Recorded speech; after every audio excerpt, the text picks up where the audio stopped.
It's me and your tea or coffee, great. So we talk we also in terms of legislation.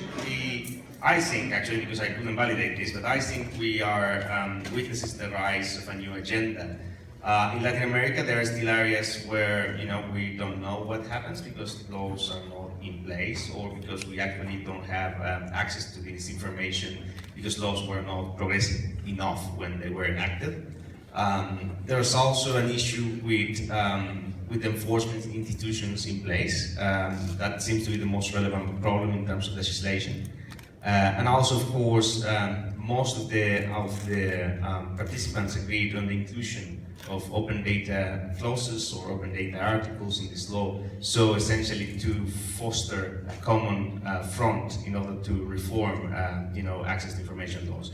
I mean, there are other issues that actually need to be addressed in terms of reform, but bottom line is that there is a common front for reform, and that seems to be quite obvious. I mean, beyond the inter-American standard or whatever, there are issues that we need to push forward from a legal perspective, and that's there.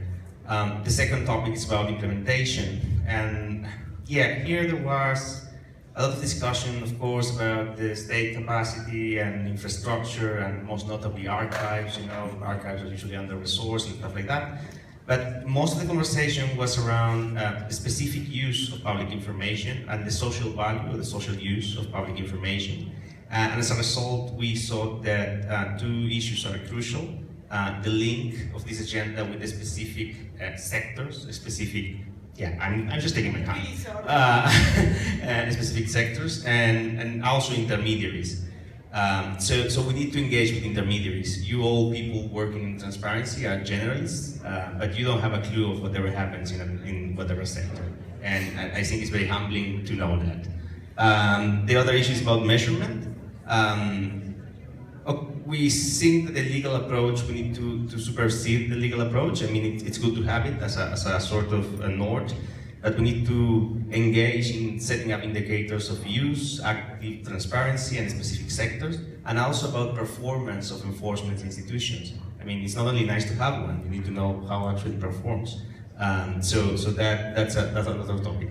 And finally, in terms of connection, I mean, there has to be openness on both sides, but the intersection, at least in this side of the world, is around human rights and open data.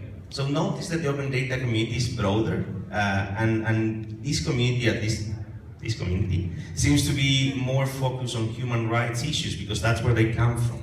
So that is naturally the point where these communities could work and move forward stuff in Latin America.